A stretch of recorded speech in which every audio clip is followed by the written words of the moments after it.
All right, how's it going, everyone? Welcome back to another video. This is going to be breaking down another trade, very similar to the last two videos. This is going to be breaking down GME GameStop and just going through, again, my top-down analysis and then to the live recording of the actual trade itself. I took this last Monday, so a little under a week ago, and this was a great trade. This was actually the same day as the DJT trade, which you saw in the last video. And we're just going to be diving right in from why I chose the stock, what the selection process looked like, and then what the actual context was from the bigger picture down to the lower time frame picture.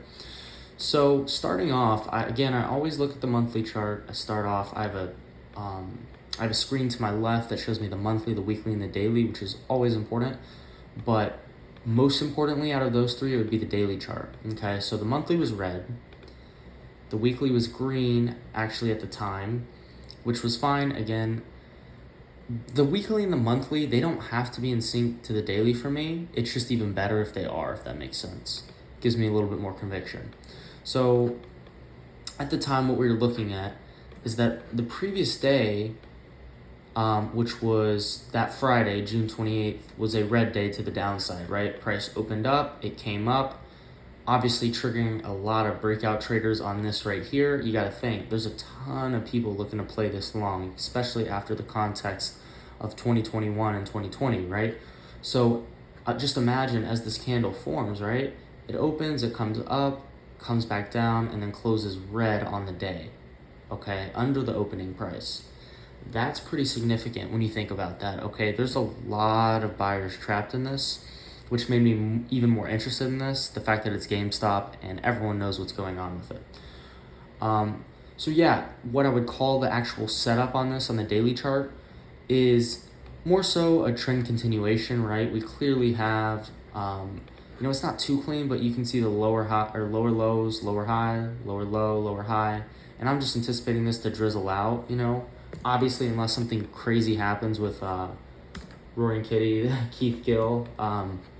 I don't really expect much from this. So with that said, I was simply looking for a trend continuation setup on the daily. And then also you could consider it a second day continuation setup, which is just after you have a strong day one of some form that is aligned with the overall trend, preferably, you're looking for a continuation being day two. And that's really the context of this trade and what the bigger picture setup really looked like from the top-down analysis perspective. Yep, so that's what the top-down analysis looked like from the monthly, weekly, daily perspective. And going into the actual catalyst, which this one did have a catalyst on this particular day, there was a Roaring Kitty securities fraud lawsuit that was announced that morning, okay? That's a big deal, right? This is going to most definitely have volatility on the day, whether it's the upside or downside. Again, I don't create biases from catalysts. I only use them to fuel volatility and give me more conviction that people are going to be selling mass amounts or buying mass amounts of a particular stock. So that was a very, very nice check for this overall idea. And then we were gapping down 6%, which for me, any stock gapping down or up more than 2% catches my eye, and I definitely want to look into it. And those are really the variables of this idea. And yeah, so now I'll dive down to the lower time frames and we'll break down what I was thinking the morning of. All right, now starting down on a 5-minute chart, just breaking down my thought process of the morning. Again, this blue line up here is going to be that kind of like trend line breakout from Friday. So again, what's going on here? There are tons of traders that are trapped in this. I promise you, because I've been there in the past. There's tons of traders, probably pretty new to the market, that are thinking GameStop's going to 100 or whatever it might be, and they didn't use stop losses. Maybe they're using options. There's a lot of people trapped in this move here, okay? And we're also gapping down very hard, 6% under the previous day's low, which is significant, okay? So my thought process was, if I could see some form of a pop-up, very similar to the coin breakdown, if you haven't seen that video, go check it out. A pop-up, and then we're looking for that drive down through pre-market low or pre-market high if we were buying this stock. But in this case, we're selling it, right? So anything that gets near this red line, ultimately the previous day's low, or just anything that maybe consolidates and goes sideways a little bit, I would love to see that. And then I'd like to see price get under VWAP, under the 5, the 9, the 20 moving average, and then we'll ride it down to the previous or our pre-market low. and obviously further prices if price allows for such. So that was my initial thought process going to the open. And for now, I will take us over to the actual recording and just break down this overall trade in real time. All right, now diving into the actual trade breakdown itself, this is an OBS recording from 7/1/2024.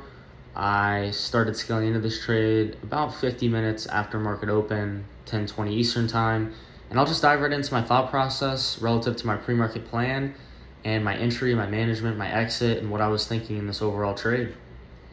So diving right in, I'm waiting for it to break this level as I was watching the tape during this time, and I noticed there was a particular bid holding here that I knew if it broke, it was probably high probability it would continue through the low of this candle.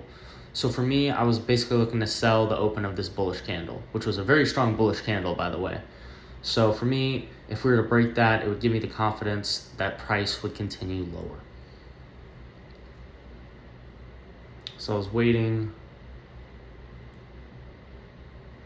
And another thing, so also what gave me conviction to actually take this to the downside right here is what I mentioned earlier. If price were to get under VWAP and hold there, that would be very good. And we've also had where price, it held VWAP here, barely, came back up. And if it fails it again, to me, that's like, it's just meant to crack, if that makes sense. And I don't really have a firm rule on that. It's more so just something I've experienced over time. Whenever you have multiple tests of a level or VWAP or a moving average, things are only going to hold so many times. And so, yeah, at this point, I believe I added 2/3 of my position on, or 2/5, my bad. I scale in 1/5 at a time of my overall size, so that can vary depending on position size. Yep, so at this point, if we break this full candle, yeah, I'm full size.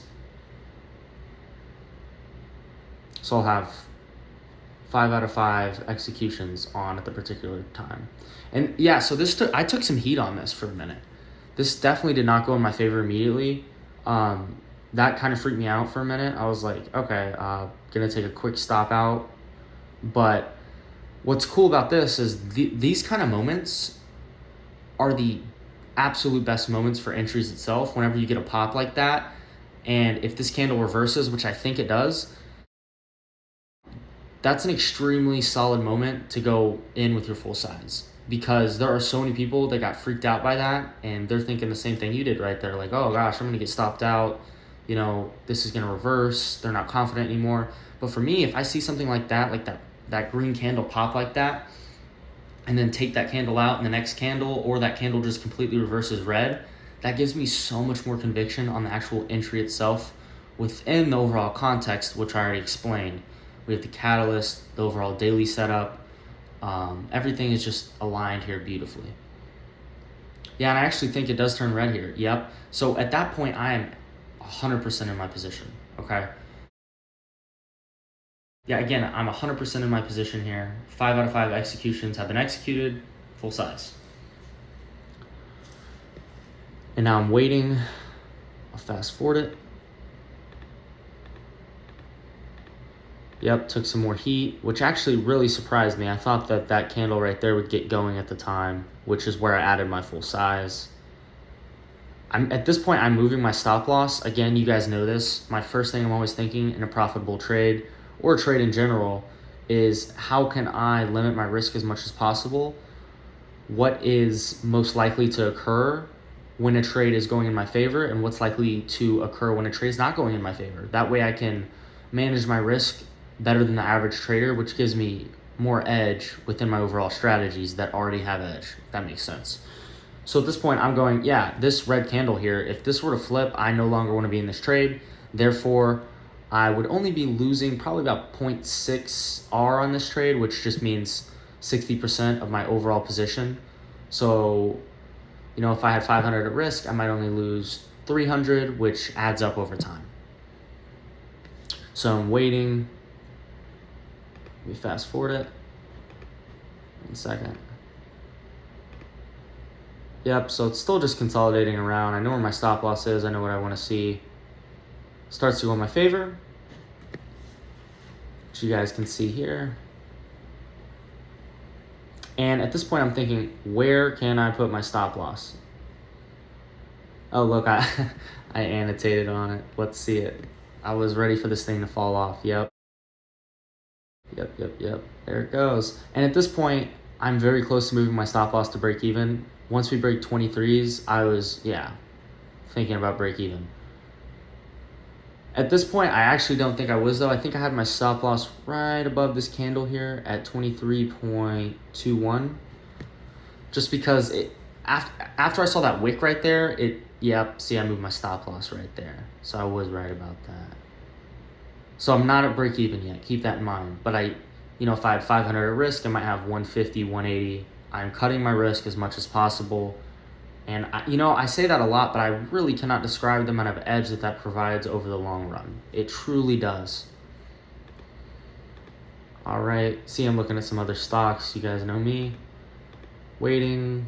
Okay. And at this point, I'm break even. Okay. Why am I break even? Well, because we essentially had a double test of this area at 2310, and it basically double topped on a lower time frame. If you were to go to a tick chart, you'd see a high, another high, and it fails, right? So I don't want to see price get back above this level. If it does, to me, this trade's just invalid. Yep, so this, I think it really goes. I'm pretty sure it's one of these candles, like, really gets moving, and I'm like, all right, here we are, getting some momentum on this. And again, my annotation, let's see it. This was actually a trade idea I had been stalking for a couple days. I knew when it would crack, it would crack pretty good. Okay, yeah, stop loss now, break even. I annotated that there. Fast forward it. Looking at some other stocks. I was looking at QQQ. Yep, so we start to get that push down there. I believe this thing goes, man. Yep. So now I'm just waiting for that low of day to be ran, and that's all I'm thinking about at this point. I believe at the bottom of this wick, I started to take off like a fourth of my position, so not much, but just to lock in some income, as I would say, on the particular trade. Because nothing's guaranteed, right? We're close to low of day. I'd say the odds of us running it are 85-90%. But, there's always a 10% of time where price will reverse. I mean, it happens. And you're going to have to, detach from your confirmation bias at that time. Think objectively, think rationally, what's going on in the exact moment. And you're going to have to use your price action skills, meaning whatever is occurring in real time at that exact moment, to manage accordingly and try to get the most out of the position relative to what the market will let you. Hope that makes sense. Kind of a lot of words, but if you've been trading for a bit, you'll know exactly what I'm talking about. Yep, so this was like moving quite fast. I actually was expecting it maybe to like pull back, consolidate, and then go maybe, but I think it just goes, yeah. And at this point, I have 1/4 to 1/5 off. I don't remember. Sometimes I'll only do 1/4 if it's really going, but sometimes I'll only do 1/5 if things are really moving. But in some cases, I'll only do 1/4.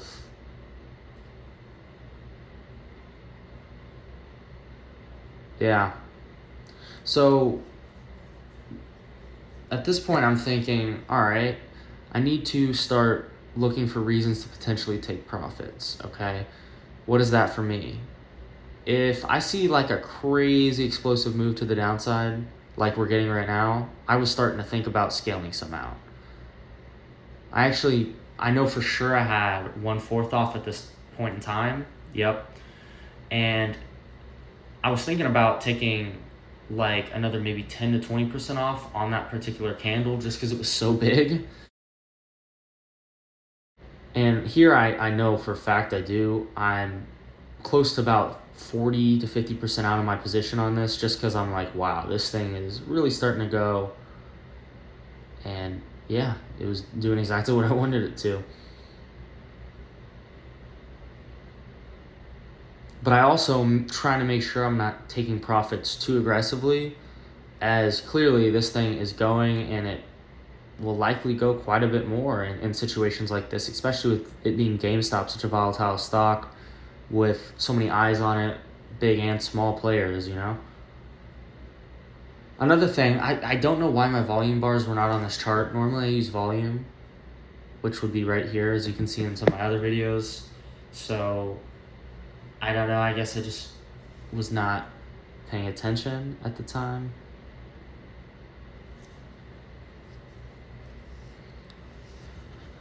Fast forward this. Hold up, was that another candle? Oh no, yeah. Oh yeah, see, I was covered half at that point. That's what I said in the annotation. Let's see. So if this candle got broken, I was gonna close like 80-90% and then just scale out as, you know, price essentially told its story and what it wanted to do. But at this point, I had no reason to cover my other half. You know what I mean? I was looking to, yeah, I drew a line there. Like, I want to see this thing really push a little more, and I'll cover probably 30%. And then I'm just trying to let price action tell me what it wants to do. You know, I'm not trying to push my bias too much on it or what I want it to do, rather just riding the wave itself. Yep, so let's see, what do I annotate here? Oh, all out. Okay, so let me explain that real fast.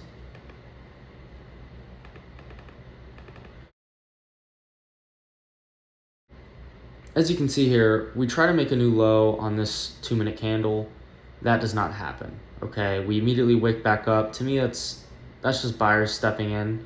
I also add my volume bars, as you can see. What do we also have? The biggest volume bar of the day, which typically means exhaustion. Like, whoever was selling that probably sold their last bit here, and now buyers are simply just taking over supply, just natural supply and demand.